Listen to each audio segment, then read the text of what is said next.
போலீசாரால் அடித்துக் கொல்லப்பட்ட மடப்புரம் கோவில் காவலாளி அஜித் குமாரின் இல்லத்திற்கு சென்று ஆறுதல் கூறிய பின் எடப்பாடி பழனிசாமி செய்தியாளர்களை சந்திக்கிறார். அதனை நேரலையில் காணலாம். சகோதரி சந்தித்து ஆறுதல் கூறியுள்ளோம். இது மிகுந்த வேதனைக்கும் வருத்தத்திற்கும் கண்டனத்துக்கும் உரியது. இன்றைக்கு காவல்துறை மக்களை பாதுகாக்கக்கூடிய காவல்துறை அவர்களால் இன்றைய தினம் விலை மதிக்க முடியாத ஒரு உயிரை இழந்திருக்கின்றோம் என்பது பார்க்கின்ற பொழுது உண்மையிலேயே வேதனையும் வருத்தத்தையும் அளிக்கின்றது. 27/6/2025 அன்று நகை மாயமானதாக புகார் அளிக்கப்பட்டு 28/6/2025 அன்று இது குறித்து காவல்துறை விசாரணை மேற்கொண்டு அந்த விசாரணையில் மறைந்த அஜித் குமார் தாக்கப்பட்டு இறந்திருப்பதாக செய்திகள் 29/6/2025 அன்று இது குறித்து நான் கண்டன அறிக்கை வெளியிட்டிருக்கின்றேன்.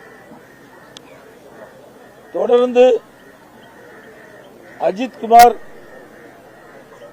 குடும்பத்தினர் தங்களுக்கு நீதி கிடைக்க வேண்டும் என்று போராட்டத்தில் ஈடுபட்டார்கள். அவர்களோடு அனைத்து இந்திய அண்ணா திராவிட முன்னேற்ற கழகத்தைச் சேர்ந்த எங்களுடைய மாவட்ட செயலாளர் அவர்களும் சட்டமன்ற உறுப்பினராக இருந்த அறிவை செந்தில்நாதன் அவர்களும் எங்களுடைய கழக நிர்வாகிகளும் தொண்டர்களும் அவர்களோடு இணைந்து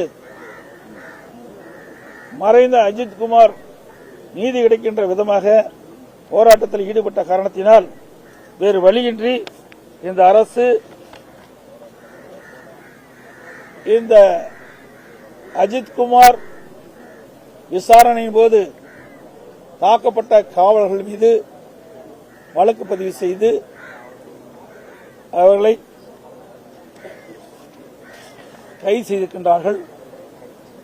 அதே நேரத்தில் அனைத்து இந்திய அண்ணா திராவிட முன்னேற்ற கழகம்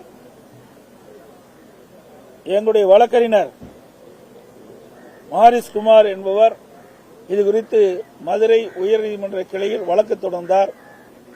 அதோடு மதுரை உயர்நீதிமன்றமும் தானாக முன்வந்து இந்த வழக்கை விசாரிக்கின்ற பொழுது ஒரு குடிமகனை அரசே உயிரிழப்பதற்கு காரணமாக இருந்துவிட்டது என்று கண்டனம் தெரிவித்திருக்கிறார்கள். அனைத்து இந்திய அண்ணா திராவிட முன்னேற்ற கழக மறைந்த அஜித் குமாருக்கு நீதி கிடைக்க வேண்டும் என்ற அடிப்படையிலே போராட்டமும் நடைபெற்றும். ஆகவேதான் இன்றைய தினம் இந்த அரசு வேறு வழியின்றி பல காவல்துறை காவலர்கள் மீது வழக்கு பதிவு செய்து அவர்களை கைது செஞ்சு இன்றைக்கு சிபிஐ இந்த வழக்கு விசாரிக்க வேண்டும் என்று அறிவித்திருக்கின்றனர்.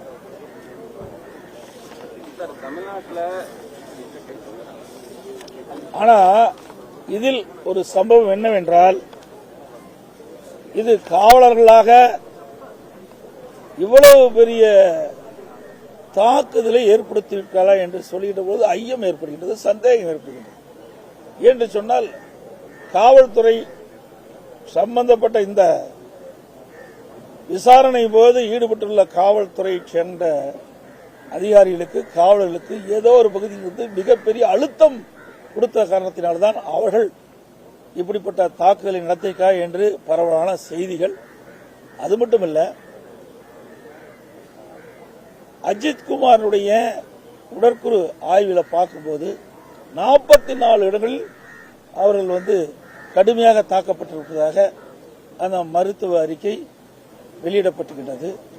அதனால்தான் அவர் இறந்தார் என்றும் வெளியாகியிருக்கின்றது அந்த அறிக்கையின்படி. ஆகவே முழு பொறுப்பு இந்த அரசாங்கம் தான் ஏற்க வேண்டும்.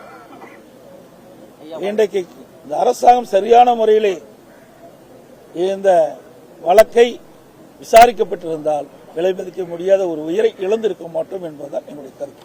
வழக்கு பதிவு செய்யாமலேயே ஒருவரை அழைத்து சென்று மிருகத்தனமாக தாக்கி அந்த வழக்கை மறைக்க இந்த அரசு ஏராளமான வேலைகளை பார்த்திருக்கிறார்கள். சிசிடிவி காட்சிகள் வெளியான பிறகுதான் இந்த உண்மை வழக்கு பதிவு செய்யப்படுகிறது. அதன் பிறகு சஸ்பெண்ட் செய்யப்படுகிறது. நேற்றைய தினம் நெல்லையிலே ஒரு 75 வயது மதிக்கத்தக்க ஒரு மூதாட்டியை மிதித்தே கொண்டிருக்கிறார். இது எப்படி அப்பகள்? இந்த அரசாங்கம் எப்பொழுது பதவியேற்றதோ அப்பொழுது சட்ட ஒழுங்கு சீர்கெட்டு விட்டது. நான் ஏற்கனவே குறிப்பிட்டேன், சம்பவம் நடைபெற்று விட்டது. இது அரசாங்கத்துக்கும் தெரியும், காவல்துறை உயர் அதிகாரிகளுக்கும் தெரியும். உடனடியாக நடவடிக்கை எடுக்காமல் காலம் தாழ்த்தி இதில் ஒரு நாடகத்தை அரங்கேற்றி இதை இந்த வழக்கை நீத்து போவதற்கான நடவடிக்கை மேற்கொண்ட காரணத்தினால்தான் அனைத்து இந்திய அண்ணா திராவிட முன்னேற்ற கழக எங்களுடைய சட்டமன்ற உறுப்பினர் செந்தில்நாதன் அவர்கள் இந்த போராட்டத்தில் ஈடுபடுத்த செய்து அந்த மறைந்த அஜித்குமார் அவர்களுக்கு நீதி கிடைக்க வேண்டும் என்ற அடிப்படையில் தான் நாங்கள் போராட்டம் நடத்த காரணத்தினால வேற வழி இல்லாமல் சிபிஐக்கு இவர்கள் அந்த வழக்கை ஒப்படைத்திருக்கின்றனர்.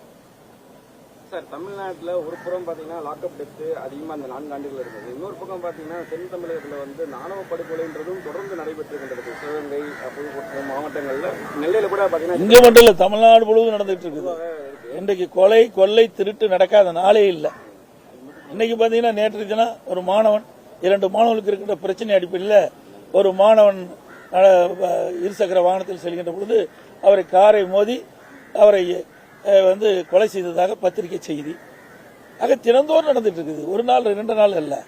இன்றைக்கு அந்த காலத்தில் பார்க்கின்ற பொழுது இன்றைக்கு உங்களுடைய தொலைக்காட்சியிலையும் பத்திரிகையிலையும் தங்க நிலவரம் என்ன, வெள்ளி நிலவரம் என்ன, அப்படித்தான் வந்துட்டு இருந்தது. இப்ப கொலை நிலவரம் என்ன, கொலை பட்டியல் நிலவரம் என்ன, அப்படிதான் அறிவிப்பு வருது, தொலைக்காட்சியில் செய்தி வருகிறது. அந்த அளவுக்கு சட்ட ஒழுங்கு தமிழகத்தில் அடியோடு சீர்கெட்டு விட்டார். இன்றைக்கு 20 ஆணவ படுகொலை நடந்ததாக எங்களுக்கு கிடைத்த தகவல்படி 20 ஆணவ படுகொலை நடந்திருக்குது. இது வன்மையாக கண்டிக்கத்தக்கது. இந்த தமிழகத்தில் சட்ட ஒழுங்கு இருக்கின்றதா என்ற ஒரு கேள்வி மக்களிடத்தில் எழுந்திருக்கு.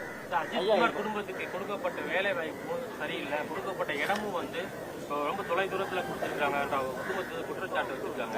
அதை பத்தி அவர் வழக்கு செய்வதே வேண்டாம் இருப்பதான் வழக்கு பதிவு செஞ்சிருக்கிறாங்க. வேற வழி இல்லாம இன்றைக்கு மக்களிடத்திலிருந்து மிகப்பெரிய எதிர்ப்பு, ஊடகம் பத்திரிகைக்கும் இது வெளியில் வந்துவிட்டது. அனைத்து இந்திய அண்ணா திராவிட முன்னேற்ற கழகம் இது உண்மைத்தன்மையை அறிய வேண்டும், இது குடும்பத்துக்கு நீதி கிடைக்க வேண்டும் என்ற அடிப்படையில் செயல்பட்டது. அதற்கு மேலாக உயர்நீதிமன்றமும் கண்டித்து விட்டது. இதையெல்லாம் கருத்திலே கொண்டு வேறு வழி இல்லாமல் தான் சிபிஐக்கு ஒப்படைச்சிருக்காங்க.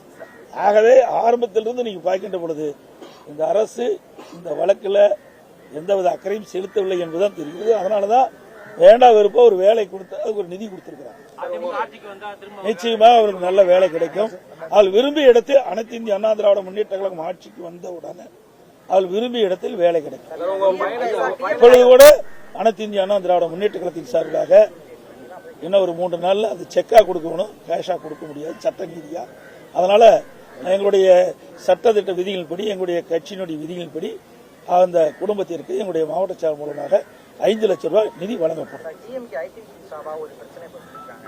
சிவகங்கை மாவட்டத்தில் வரவேற்றிருக்காங்க. கீழடியில பூனல்ல போட்டுட்டு ஒரு விட்டுருந்தாங்க. அது என்ன சொல்லியிருக்காங்கன்னா, கீழடி இப்ப தமிழர் நாகரிகம் நான் அங்க பேசுறேன், நான் அங்க கீழடிக்கு தான் போறேன், அங்க வாங்க, அதுக்கு உண்டான பதில் சரியான பதில். மக்களுடைய வரவேற்பு இன்னைக்கு இந்த இடத்துல வேண்டாம். இது ஒரு துயரமான சம்பவம் நடந்த இடம். இதுல இந்த அளவோட நாம் நிறுத்திக்கலாம். கீழடிக்கு வாங்க, அங்கதான் போறேன். அங்க உங்களுடைய கேள்வி கேளுங்க, என்னுடைய பதில் சரியா. பிளே ஸ்டோர் மற்றும் ஆப் ஸ்டோரில் இருந்து பாலிமர் செயலியை QR கோடு மூலம் பதிவிறக்கம் செய்யுங்கள். செய்திகளை உடனுக்குடன் பெறுங்கள்.